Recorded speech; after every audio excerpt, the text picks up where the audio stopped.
Welcome! It's another day of our stitch along, and we are going to be finishing up our flowers today.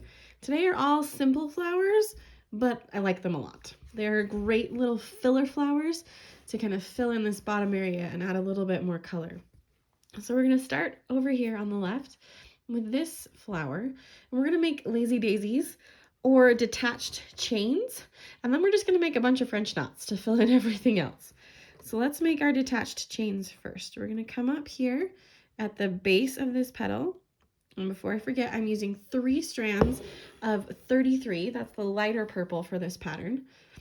So I come up at the base of the petal, and then I'm going to come down right at that same spot, or as close to it as I can get it. Pull it down, and we're going to leave a loop on top of the fabric. Then I'm going to come up at the tip of the petal with my needle, and then I'm going to pull the thread up towards the tip of the petal.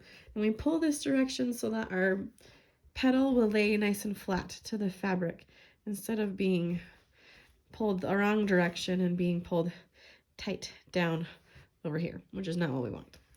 And then we repeat for the other petals. We come up at the base of the petal, pull up, come down very close to that same point, leave a loop on top.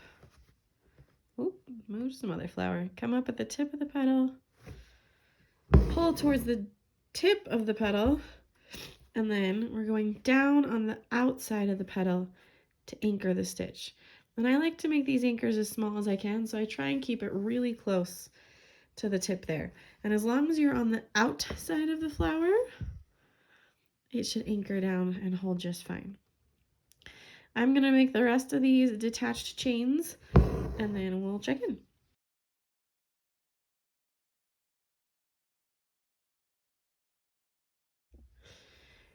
I have finished all of the detached chains and I anchored off, and I'm going to jump over here to this flower first to make these buds because it's the same color and that's what I have on my needle.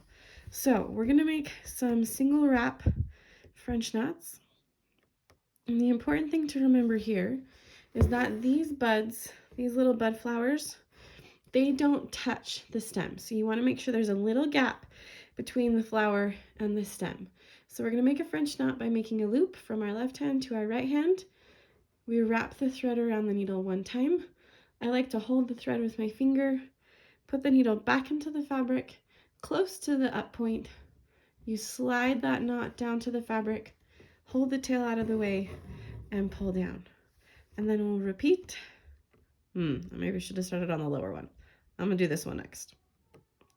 Again, leaving a little gap from the end of the stem. Make a loop, left hand around to right hand, wrap one time, hold it out of the way, go down into the fabric, pull the knot down, pull the needle straight down, and repeat 3 more times with this color. And that finishes those bud flowers.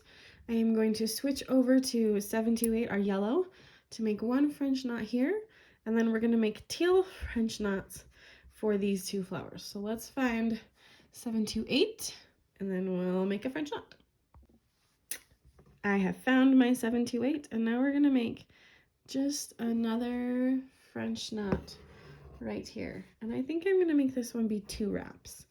I want it to be a little bit bigger than its neighbors. So 1 or 2 wraps for this knot, 2 times around the needle, make the French knot, and then I get a tie off again, and I'm going to switch to dark teal for these French knots, and then light teal for those French knots.